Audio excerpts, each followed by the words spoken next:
नमस्कार, आप देख रहे हैं इस वक्त एक न्यूज़ 24। देखिए, बिहार में विधानसभा चुनाव होने वाले हैं और उसकी घोषणा भी अब कुछ ही दिनों में होने वाली है।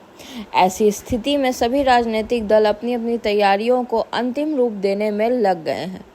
इसी के क्रम में भाजपा ने भी अपनी रणनीति को और धार देना शुरू कर दिया है।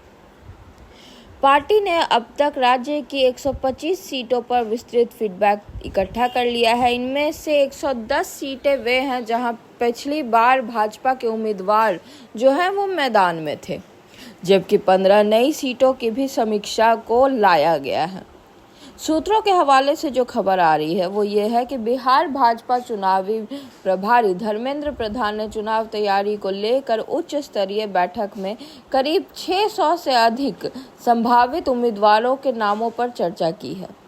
बैठक में लगभग यह तय हो गया है कि इस बार भाजपा 2 दर्जन से ज्यादा मौजूदा विधायकों को टिकट काटने जा रही है।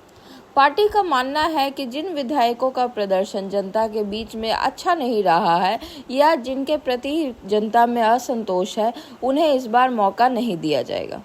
इन सीटों पर भाजपा अब नए चेहरों को मौका देने की योजना बना रही है। खास करके बात करें लोकसभा चुनाव में हारने वाले सांसदों, पूर्व सांसदों और संगठन में सक्रिय कार्यकर्ताओं को टिकट देने पर विचार किया जा रहा है। वहीं दूसरी ओर युवाओं और महिलाओं को भी इस बार अधिक से अधिक संख्या में मौका देने की तैयारी है। पार्टी का लक्ष्य है कि टिकट वितरण में सामाजिक और क्षेत्रीय संतुलन को बनाया जाए और एक मजबूत टीम तैयार की जाए।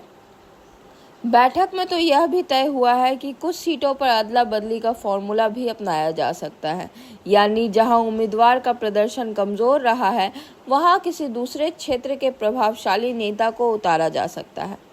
चुनाव समिति की पहली बैठक में टिकट वितरण की दिशा लगभग तय कर दी गई है और अगले चरण की बैठक में नामों पर अंतिम मोहर लगने की भी संभावना सामने आ रही है। भाजपा सूत्रों के मुताबिक इस बार लगभग 80 वर्तमान विधायकों ने दोबारा चुनाव लड़ने की इच्छा जताई है। हालांकि कई सीटों पर संगठन ने अन्य वरिष्ठ कार्यकर्ताओं और युवा नेता भी अपनी दावेदारी ठोकते नजर आ रहे हैं। बताया तो ये भी जा रहा है कि लगभग 52 संगठनात्मक जिलों के कोर ग्रुप से 500 से अधिक नाम टिकट के लिए आए हैं, जबकि 100 से अधिक दावेदारों ने सीधे प्रदेश संगठन के सामने अपनी इच्छा जताई है। कई सीटों पर तो 1 दर्जन से ज्यादा लोगों ने आवेदन कर दिया है। अब इन नामों को किसी तरह से छांटा जा रहा है और अगली बैठक में 3 तक सीमित किया जाएगा। बैठक में बागी विधायकों पर भी बहुत ज़्यादा चर्चा हुई है। पार्टी ने स्पष्ट संकेत किया है कि अनुशासनहीनता या कमज़ोर प्रदर्शन करने वाले विधायकों को इस बार मौका नहीं मिलेगा। खास करके अलीपुर के विधायक मिश्रा लाल यादव, नरकटियागंज की रश्मि वर्मा और रामनगर की भागीरथी देवी के टिकट कटने पर काफ़ी ज़्यादा चर्चा सामने आ रही है। वहीं लोरिया के विधायक विनय बिहारी को भी लेकर के पार्टी के भीतर जो है वो कोई बहुत संतोष वाली स्थिति बनती नहीं नजर आ रही है। इसके अलावा पार्टी के आंतरिक सर्वे भी में कमजोर पाए गए विधायकों पर भी गाज गिरने की संभावना तय मानी जा रही है। भाजपा नेतृत्व का मानना है कि इस बार चुनाव विजेता उम्मीदवार के आधार पर ही लड़ा जाएगा, न कि सिर्फ पुराने चेहरों के भरोसे। इसीलिए सभी संभावित उम्मीदवारों का प्रदर्शन, जनसंपर्क, संगठनात्मक जुड़ाव और जनता के बीच छवि जैसे मानकों पर मूल्यांकन किया जाएगा। भाजपा की तैयारी से साफ दिखाई दे रहा है कि इस बार पार्टी जो है वो टिकट वितरण में किसी तरह का समझौता स्वीकार नहीं करेगी।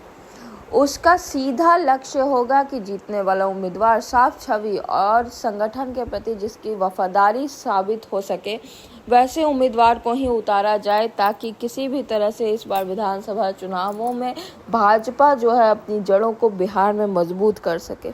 अब देखना बड़ी बात यह होगी कि जिस तरह से बेहतर रणनीति लेकर भाजपा बिहार में आगे बढ़ रही है उसका क्या फलस्वरूप दिखता है। सारी खबरें हम आप तक पहुंचाते रहेंगे। हमारे साथ बने रहिए और देखते रहिए एक न्यूज़ 24। धन्यवाद।